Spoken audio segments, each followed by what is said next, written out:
লোকালয়ে ফিরে আসার 1 সপ্তাহ কেটে গেছে, কিন্তু অয়ন, সুমিত আর রোহিতের জীবন আগের মতো স্বাভাবিক হয়নি। রাতে সুন্দরবনের সেই সরু খাড়িতে যে বিভীষিকা তারা দেখেছিল তার দাগ তাদের মনে গভীর প্রভাব ফেলেছে। সুমিত সেই রাতের পর থেকে অদ্ভুত আচরণ করছে। সে কথা বলে না, সারাদিন জানালার বাইরে তাকিয়ে থাকে এবং মাঝে মাঝে অদ্ভুত গলায় বিড়বিড় করে। সবচেয়ে ভয়ের ব্যাপার হলো, রোহিত লক্ষ্য করেছে যে অমাবস্যার রাত এগিয়ে আসার সাথে সাথে তাদের তিনজনের গায়ের রং যেন ফ্যাকাশে হয়ে যাচ্ছে এবং সুমিতের কাঁধের কালছিটে দাগগুলো ধীরে ধীরে ছড়াতে শুরু করেছে। অয়ন বুঝতে পারছিল সেই শ্মশান থেকে তারা শুধু ফিরে আসেনি, সাথে করে নিয়ে এসেছে কোনো এক অভিশাপ। সে ডিকশনারির নিচে চাপা দিয়ে রাখা সেই প্রাচীন মুদ্রাটা বারবার দেখত। মুদ্রাটা যেন প্রতি রাতে জীবিত হয়ে ওঠে। সেটা থেকে অদ্ভুত ধাতব শব্দ ভেসে আসে এবং মনে হয় সেটা কাঁচের ওপর কেউ ঘষছে, কড়কড় কড়কড়। অয়ন একা ঘরে বসে সেই রাতের ভিডিও ফুটেজটা বারবার দেখছিল। সে শব্দের মাত্রা বাড়িয়ে দিল এবং একসময় সে নিশ্চিত হলো যে সেই চতুর্থ ছায়ামূর্তিটা অয়নের উপর ঝুঁকে কিছু বলছিল। অয়ন একজন লিপ রিডিং বিশেষজ্ঞ বন্ধুর সাহায্য নিল। বন্ধুটি ভিডিও দেখে অবাক হয়ে বলল, অয়ন, এই ছায়াটা বারবার একটা কথাই বলছিল, মায়াডাঙ্গার মাটি রক্তের ঋণ, আর মুদ্রাটা আসলে একটা বন্ধন। ওটা সেই শ্মশানের অপশক্তিকে বাইরে বেরিয়ে আসতে সাহায্য করে।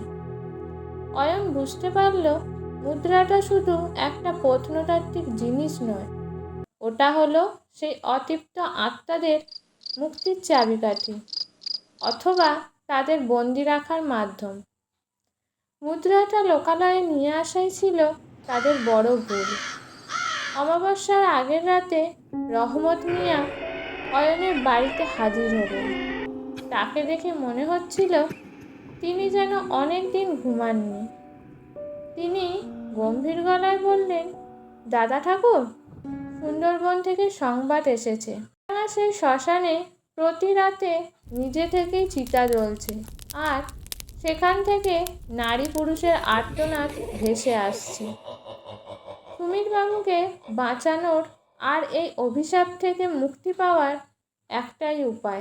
আজ অমাবস্যার রাতে সেই মুদ্রাটা ঠিক যেখানে পাওয়া গিয়েছিল সেখানেই পুঁতে দিয়ে আসতে হবে।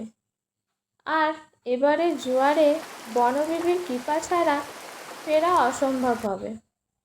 রোহিত প্রথম রাতে মানসিক ট্রমার কারণে যেতে রাজি হলো, কিন্তু অয়ন তাকে বোঝালো, রোহিত, আমরা সবাই এই অভিশাপের অংশ।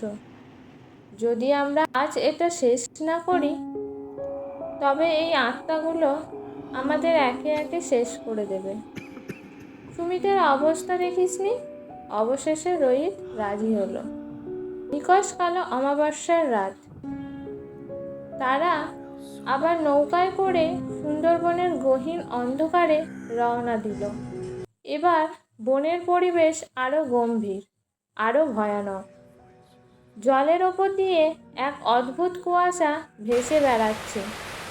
খাড়ির ভেতর ঢুকতেই চারপাশ থেকে হাজার হাজার জোনাকি জ্বলে উঠল, কিন্তু তাদের আলো সাধারণ সবুজ নয়, বরং রক্তলাল।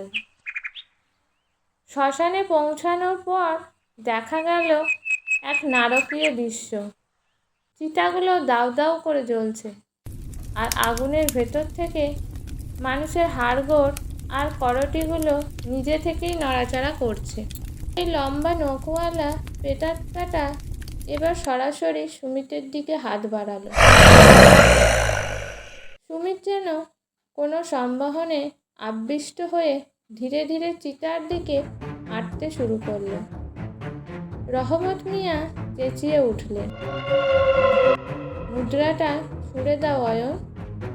মুদ্রাটা একা দিলে হবে না, ওখানে এক ফোঁটা রক্তও দিতে হবে।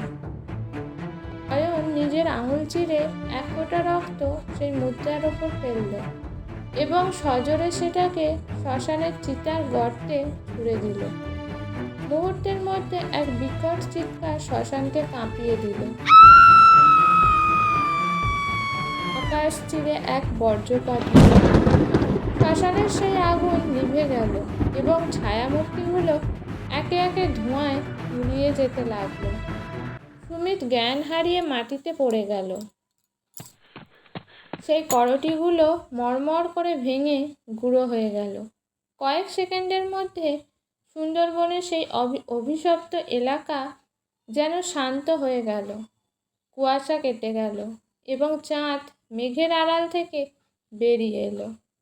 রহমত মিয়া দীর্ঘশ্বাস ফেলে বললেন, ঋণ শোধ হলো? বনবিবি আমাদের রক্ষা করলেন। পরদিন সকালে তারা যখন লোকালয়ে তখন সবার মনে এক অদ্ভুত শান্তি। সুমিতের কাঁধের সেই দাগগুলো অদৃশ্য হয়ে গেছে। অয়ন লক্ষ্য করল সেই তামাটে মুদ্রাটা আর তার পকেটে নেই।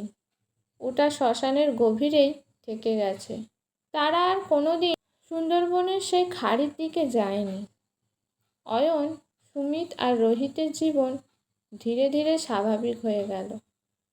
তারা বুঝেছিল সুন্দরবনের কিছু রহস্য লোকালয়ে না আনাই ভালো। আর মায়াডাঙ্গার ডাক, ওটা এখন শুধু এক পুরনো স্মৃতির মতো, যা কোনো কোনো অমাবস্যার রাতে তাদের মনে ভেসে ওঠে, কিন্তু কোনো ভয় জাগায় না। বনবিবির কৃপায় মায়াডাঙ্গা এখন শুধু এক শান্ত পরিত্যক্ত শ্মশান।